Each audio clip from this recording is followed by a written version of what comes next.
E aí, pessoal do canal, tudo bem com vocês? Vou trazer hoje para vocês um projeto off-grid completo com o que tem de melhor no off-grid. Inversor híbrido, bateria LiFePO4, já com BMS e Smart para você configurar de acordo com sua necessidade. Vou trazer aí explicado o esquema elétrico completinho, explicando passo a passo cada componente e por que ele está ali, fazendo dimensionamento completo. E a partir desse projeto você vai olhar aí o esquema e vai montar o seu sistema off-grid para ter autonomia de até 24 horas. Ainda vou te dar a possibilidade de duas configurações, para 24 horas ou para passar a noite inteira. E aí adequar o projeto ao seu bolso. Você vai ter hoje a possibilidade, com esse projeto, de utilizar ele num ambiente rural com zero concessionária ou num ambiente urbano onde você pode utilizar a concessionária como um backup ou um reforço na carga de suas baterias quando o tempo estiver muito fechado. Acompanhe agora, passo a passo, detalhadamente, esse dimensionamento a pedido dos amigos, com o que tem de melhor. LiFePO4, BMS Smart, inversor híbrido, tudo bem dimensionadinho para durar muito tempo e você ficar 100% no off-grid. E também já aviso, o link do inversor híbrido está na descrição do vídeo, das LiFePO4 de alto desempenho que você vai ver no esquema, também vai estar na descrição do vídeo, a BMS, os disjuntores, material, vou deixar a listinha certinha na descrição do vídeo para não ter complicação para você.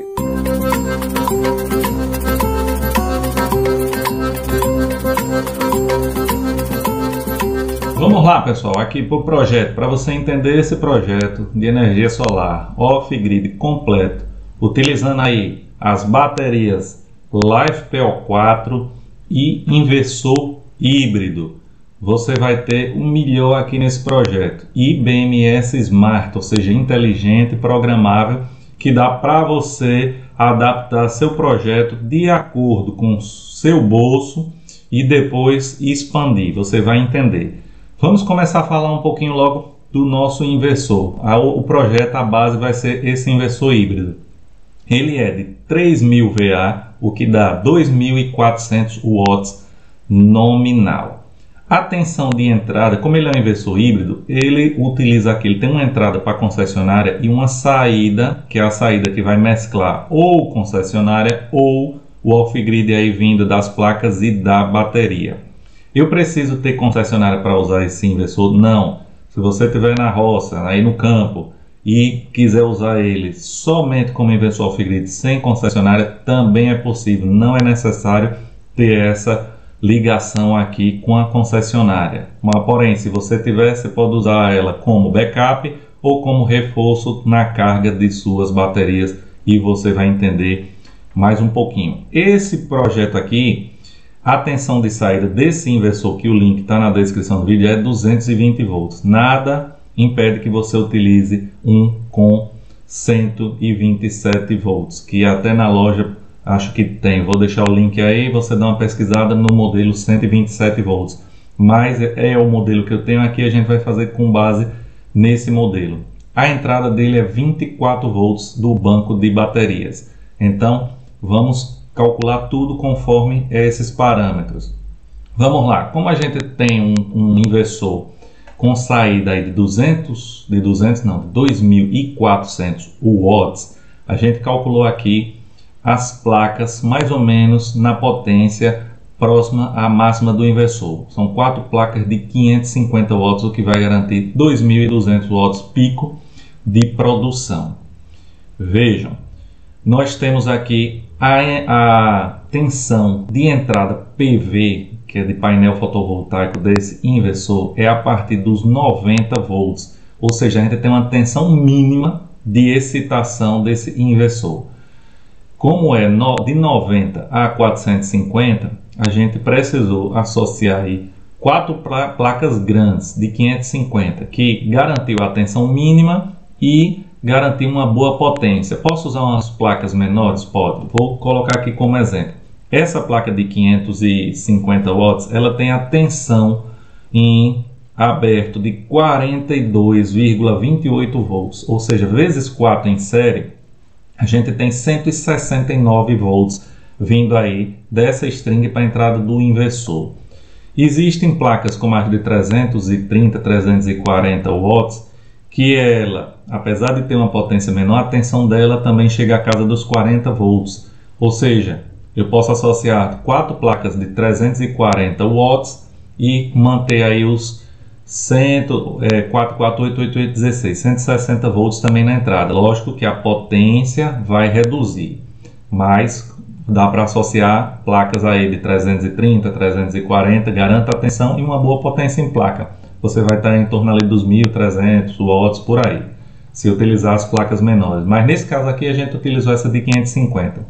O que foi que a gente tem aqui na entrada do porta-fusível? Uma tensão de 169 volts e uma corrente de 13 amperes. Por quê? Porque a corrente dessa placa de 550 é 13 amperes em 42,28 volts. Quando eu associo em série, eu elevo a tensão, somo a tensão delas, mas mantenho a corrente. Então, a gente tem aqui nessa entrada do porta-fusível uma corrente de 13 amperes. Para proteger esse sistema, a gente coloca aí o porta-fusível com fusíveis de no mínimo 15 amperes. A mesma coisa vai valer para o disjuntor DC abaixo do porta-fusível. Ah, Tarcísio, eu não quero usar o porta-fusível não, quero utilizar só o disjuntor DC. Elimine o porta-fusível, que é mais uma etapa de proteção, mas quem manda é você. Você querendo eliminar essa etapa a mais de proteção, você liga direto no disjuntor DC, de corrente contínua. Tem que ser DC. Nós estamos trabalhando com a tensão DC já alta, 169 volts. Nada de improvisar com disjuntor AC, porque o risco de incêndio aqui é grande por causa do arco voltaico da corrente DC. Quem vai impedir é o disjuntor DC, que tem uma proteção, um mecanismo de câmara de vácuo que impede esse arco voltaico. Então, fizemos a ligação aqui em série, entrou 169 volts aqui nesse disjuntor DC. Está paralelo a um DPS DC de 250 volts. Lembrando, pessoal, porta-fusível, disjuntor, DPS, o material está aí na descrição. Vou tentar deixar na ordem organizadinho aí para vocês. Pronto, esse DPS está ligado aqui na saída do disjuntor DC. Aí vamos lá. A ligação das placas, Tarcísio. Veja, pessoal, um fio de 6 milímetros já resolve aqui. Nós temos uma corrente baixa, 13 amperes. Porém, não utilize fio fino não, porque você tem um ganho de distância. Você, apesar de estar com um terço aí da corrente do fio, mas quando você utiliza um fio grande, dessas placas chegarem no seu sistema, você tem uma perda. E com um fio com a capacidade maior, você diminui essa perda. Então mantenha pelo menos 6 milímetros, mas dá para 4, dá. Até com 2,5 você consegue puxar essas placas até esse disjuntor, mas eu recomendo 6 milímetros. Veja que tem uma ligação aqui de aterramento das placas direto para a haste de terra. É sempre polêmica aqui essa questão do aterramento, porque eu coloco 3 hastes e faço uma divisão na própria haste. Veja, eu puxo um fio da carcaça das placas que estão interligadas direto para o aterramento e nessa mesma barra vai a saída do DPS.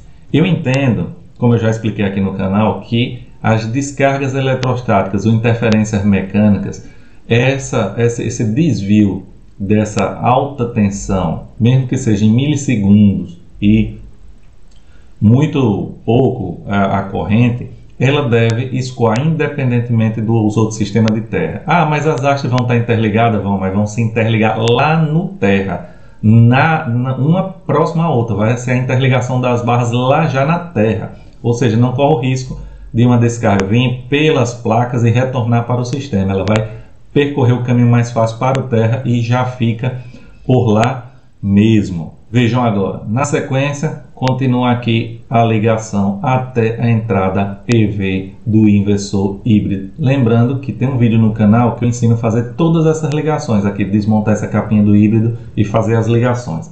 Mas aí já vem direto para cá para o inversor híbrido. Não vai para o barramento conforme inversores off-grid comum, entra no híbrido. Nós temos aqui a entrada da concessionária, Se o inversor for 220 volts, a entrada vai ser 220 volts. Como nós estamos falando de um inversor de 2.400 watts, nós com 10 amperes de corrente aqui na entrada, a gente já consegue aí os 2.200, quase 2.300.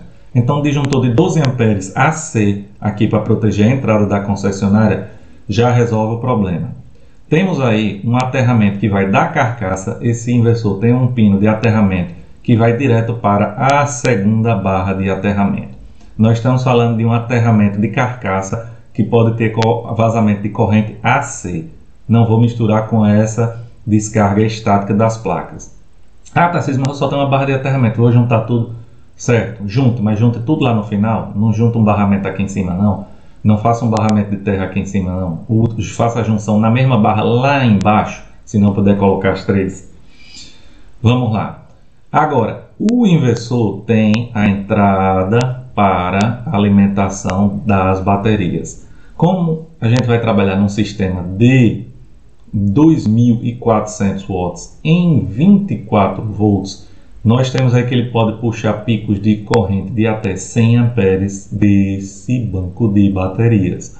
Então, se você puder, utilize aí cabos grossos. Se você, Tarcísio, eu não vou usar 1000 watts, então nesse caso você pode botar um fio mais fino, como o de 16 milímetros, mas nós recomendamos aí pelo menos de 25 para cima. 35 seria o ideal, não podendo 25 fechado, e na possibilidade de você não utilizar nem metade dessa potência de 16 milímetros, mas quanto mais grosso, melhor o desempenho para o banco de baterias. E o disjuntor vai ser para trabalhar aí com 100 amperes, que é a corrente máxima que ele vai puxar. Ah, Tarcísio, o pico, se tiver um pico aí e prezar um pouquinho mais, os disjuntores ele tem também sua capacidade de suportar picos um pouco maiores por milissegundos. 100 amperes está bem dimensionado aqui para não desconectar o banco de baterias do seu inversor híbrido.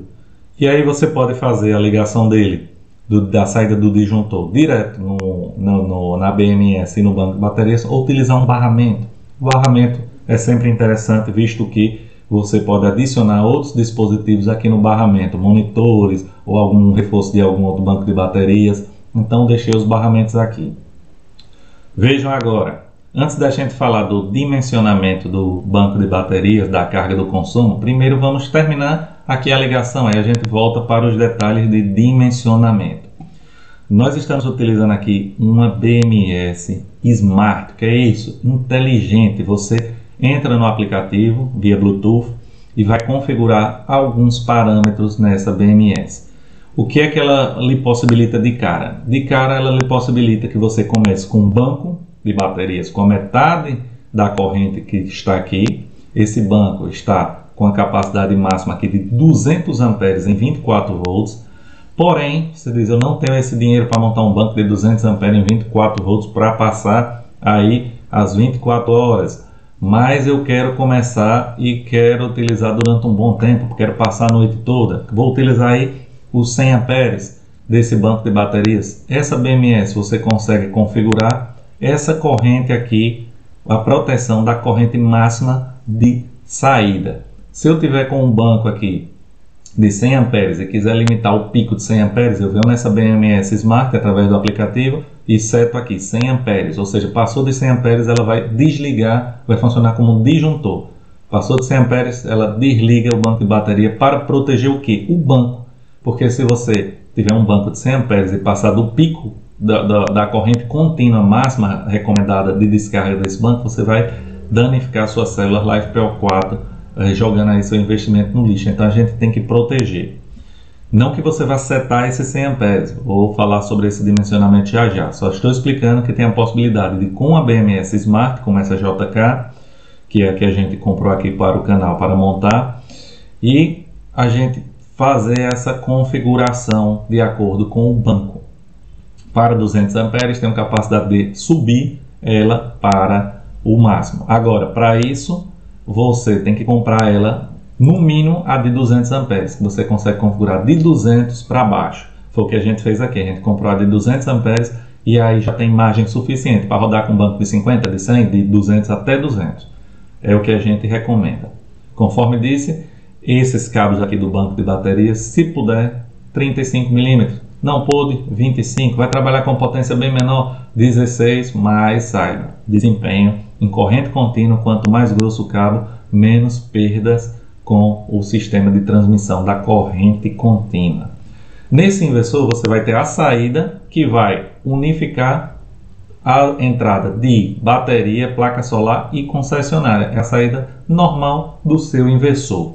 Por que a gente não colocou automação? Porque esse próprio inversor aqui, ele já faz a automação completa. Você colocando aí, depois do relógio, antes do quadro de distribuição de carga, você já pode deixar a concessionária aqui e pode configurar ele para prioridade. Concessionária, eu quero a concessionária sempre quando falta energia, ele aciona o sistema, vai só não funcionar como no break. E aí já fica funcionando essa automação. Você, não, eu quero que seja placa solar prioritária, não tendo placa ele vá para a bateria e depois vá para a concessionária também. Ou primeiro bateria, depois placa solar, depois concessionária. Essa configuração você vai fazer aqui nesse inversor híbrido, que a gente já tem alguns vídeos ensinando a montagem dele. Vamos ter mais sobre a configuração completa desse inversor aqui no canal. Veja, como a saída dele é uma saída 220 volts e a gente tem aqui a potência máxima de 2.400, então a saída também dele vai ser um disjuntor de 15 amperes AC. 10 amperes já daria os 2.200, 2.300 quase. 15 amperes você protege para caso de curto-circuito. Nós não estamos falando aqui uma proteção para desativar assim que passar da potência principal, porque essa proteção com disjuntor simples ela não é tão sensível quanto parece, mas em caso de curto-circuito. Então, vamos ter aqui bem dimensionado para a potência, protegendo para caso de curto-circuito, para não danificar seus aparelhos e sua residência.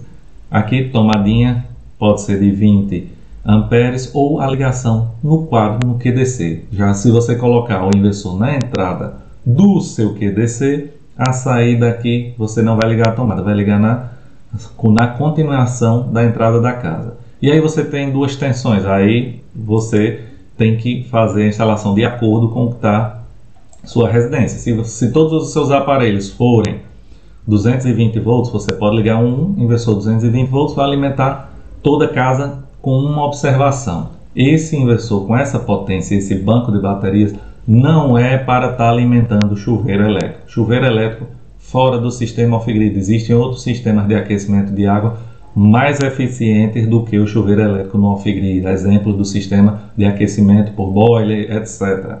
Ou placas de captação de calor, que faz a troca da placa com o reservatório através de tubulações de água. Inúmeros aí que você pode pesquisar, mas chuveiro não. Ar-condicionado, Tassis, esse inversor ele tem capacidade aí de tocar um ar-condicionado, sim. Eles são 2.400 watts nominal. E aí você vai ter que somar a carga do seu ar com os outros aparelhos da casa e ver se fica dentro do inversor. Porque hoje os inversores inverter, eles são muito bons. Ele não tem aquele pico de partida. Ele geralmente começa leve, vai subindo, chega ali os de 9.000 BTUs, às vezes chega em 900 watts, depois cai para 300 e aí fica muito suave você tocar ar-condicionados inverter dentro do sistema off-grid. Já os com compressor sem o sistema inverter, sem a placa inverter, ele dá aquele pico. E esse inversor também suporta o pico de alguns ar-condicionados pequenos, aí de 9.000 BTUs até de janela. Porém, você tem que somar as cargas para no momento do pico não ultrapassar esse valor da potência nominal. Então, você deve fazer essa separação das cargas no seu sistema, aí na montagem do seu quadro de distribuição de cargas. Agora vamos falar sobre a autonomia, sobre o consumo desse sistema. Veja, pessoal, para o banco original aqui de 200 amperes, vamos calcular aí que você vai utilizar 80% desse banco, ou seja, 160 amperes você tem disponível o banco total, capacidade 200 amperes em 24 volts. Porém, você vai deixar a margem, você vai descarregar só 80%. 80% de 200 vai dar os 160 amperes hora. E o que é que a gente tem aí para calcular com essa disponibilidade de corrente? Veja, pessoal, vamos falar agora de autonomia com os 200 amperes, que é a capacidade máxima desse banco, e depois vamos reduzir esse banco pela metade e vamos pensar na autonomia. Conforme eu disse, com banco de 200 amperes utilizando aí 80%, ou seja, 160 amperes hora de disponibilidade, vamos pensar no seguinte consumo.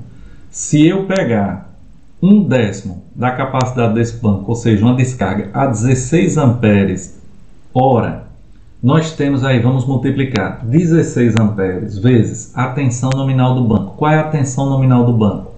É 25,6 volts. Por quê? Porque a gente consegue descarregar quase 80%, chegando ainda aos 3,2 volts. Ou seja, dá para manter aí ele com a tensão de 25,6, próximo dos 80% de descarga. Então a gente faz o cálculo simples. 16 amperes vezes a tensão do banco, que é 25,6 volts, nós vamos poder utilizar por hora, isso continuamente, 409 watts. Estou colocando num cenário com folga, visto que o consumo da minha residência, medido por watímetro, utilizando uma geladeira, um receptor, um roteador, várias lâmpadas durante a noite, ventilador, eu consigo ficar na média dos 250 watts pela noite. Aí você diz, Tarcísio, mas eu não vou poder usar um aparelho, um micro-ondas, um fogão de indução. Pessoal, esses aparelhos você utiliza durante minutos, são picos. Você liga ali um micro-ondas por o que? 1, 2, 3 minutos, ele dá aquele pico ali alto, depois ele cai. Nós estamos falando de um consumo contínuo. Você vai poder utilizar alguns aparelhos pico, não por 20, 30 minutos, meia hora, que aí vai fugir do cálculo, mas esses aparelhos para você esquentar um café, esquentar uma água durante 5 minutos, aí vai dar tranquilo, sem mudar muito esse cálculo. Mas veja, se eu utilizar essa corrente de 16 amperes hora, essa descarga em 25,6 volts, que é a tensão aí desse banco, 409 watts, continuamente durante 10 horas. Se eu reduzir aí para 10 amperes de descarga desse banco, eu vou ter 25,6 volts vezes 10 amperes. Eu vou ter um consumo de 256 watts, que é o que cobriria aqui meu consumo com folga à noite, todas as lâmpadas, ventilador, TV, roteador, receptor, tranquilo, até menos do que isso, eu vou ter aí um consumo de 10 amperes, num sistema que eu posso descarregar 160, eu vou poder utilizar 10 amperes durante 16 horas. Veja, vamos ter um cálculo simples ali que a gente comece utilizando aí o sistema de 5 horas da tarde, quando a produção praticamente está morta, de 5 horas da tarde até 1 da manhã. Depois esse consumo reduz e você retomaria aí a partir das 9 da manhã a já ter uma carga, uma produção solar suficiente para começar a carregar seu banco de baterias. Em alguns lugares até antes já começa, 8 e pouco, mas eu já coloquei com folga 9.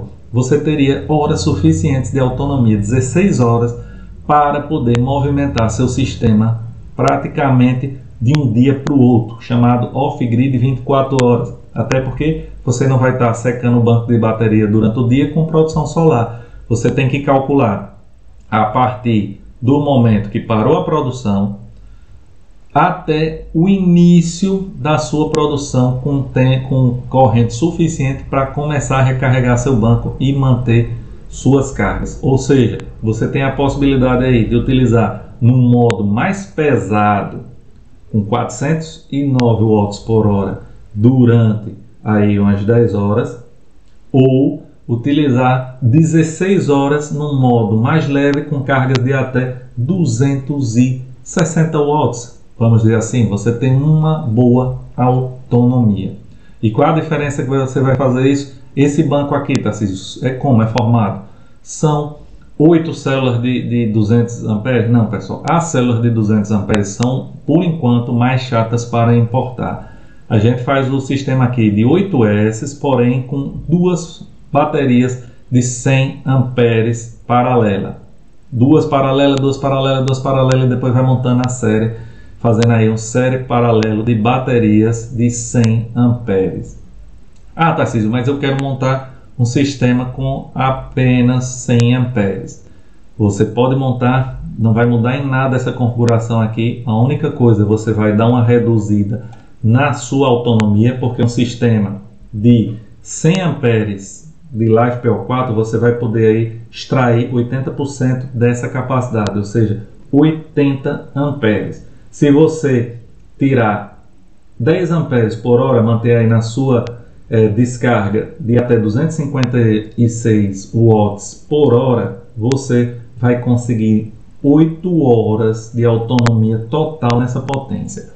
Só que a realidade a gente sabe que não é bem assim, pessoal. Quando dá meia-noite a gente já desliga aí um monte de coisa, fica uma lâmpada, fica um ventilador, fica a geladeira ali quase não partindo o motor, porque não para de abrir e fechar, despenca. Ou seja, você com uma capacidade de 100 amperes, você consegue manter aí, se utilizar o pico total que a gente está falando aqui dos 10 amperes hora, 256 watts, você consegue chegar até 1 da manhã. E se você não utilizar 100% dessa corrente durante essas 8 horas, você consegue aí chegar no outro dia com a bateria ali na tensão mínima com essa capacidade. Tudo vai depender do quanto você vai extrair. Se você dobrar a extração de corrente do banco de baterias, você diminui proporcionalmente o tempo de autonomia. Mas veja que um sistema desse atende muito bem o consumo da maioria dos brasileiros. Ah, o meu é 3, 4 mil, não sei o que. Você é a exceção. A regra são pessoas que têm um consumo menor do que dos 200 watts hora pela noite. Estou falando, né, pessoal? Quem não dorme com ar condicionado ligado no sistema. Estou falando de iluminação simples, básica. Lâmpadas, TV, receptor, ventilador, roteador. Coisas simples. Não com cargas pesadas. Até porque para você utilizar ar condicionado no sistema off-grid durante a noite que não tem produção solar, você tem que fazer um belo investimento em banco de baterias aí, gastando muito dinheiro. Não vou criar aqui uma realidade do off-grid para vocês que não existe. Esse canal aqui não fica criando realidades de off-grid para iludir ninguém. Nós trabalhamos com cálculos reais. Se você não gosta de viver iludido aí com as mentiras que são contadas aí em vários outros sistemas, outros dimensionamentos, vá atrás do circo aí do off-grid. Aqui a gente calcula tudo certinho, você gostando ou não. Espero que tenha gostado da aula, sei que vai ficar dúvidas e a gente vai fazer vídeos complementares desse sistema depois com a configuração desse inversor híbrido e com a montagem desse banco de baterias com a JK BMS Smart. Já temos aqui no canal, vamos fazer a montagem completinha para tirar a dúvida para você, tanto do híbrido quanto da montagem aí da BMS nesse banco de bateria LiFePO4. Vamos deixar também o link aí das células de alto desempenho que a gente começou a importar aí também na descrição. Células muito boas que garantem no mínimo 100% da capacidade anunciada. Vai ficar aí na descrição do vídeo o inversor e o material também completinho. Para que não fique dúvida sobre o carregamento através do inversor híbrido, veja, pessoal, se fosse um off-grid comum, o pessoal ia logo perguntar: 2.200 watts em placa, no sistema 24 volts, nos controladores de carga, quantos amperes ia mandar para o banco? Em torno de 91 amperes. Para um banco de LiFePO4 de 200 amperes, o fabricante diz: tente recarregar a no máximo aí meio C, ou seja, daria para carregar com até 100 amperes. E se você quisesse que durasse muito, sem forçar a célula, um terço ali, mais ou menos uns 75 amperes, ou seja, estaria tranquilo. Porém, lembre que no híbrido a gente pode configurar a quantidade de corrente que vai para o banco de baterias, independentemente da quantidade de placas. Entrou aqui 2.200 watts, capacidade de gerar uns 91 amperes. Eu posso simplesmente configurar, não, se o meu banco for 200 amperes, eu vou programar aqui para que vá 75 no máximo. Não perde nada porque o híbrido vai direcionar essa potência direta da placa, ora direto para a produção, e só vai controlar a quantidade de corrente que vai para o banco de baterias de acordo com o que você programar aqui. Se fosse no de 50, poderia botar aí a metade dos 50 amperes ou trabalhar ali num terço, até 35 amperes, ia manter a saúde. Essa é a vantagem dos inversores híbridos nesse tipo de sistema, a possibilidade de controlar a corrente que vai para o banco de baterias, independentemente da produção.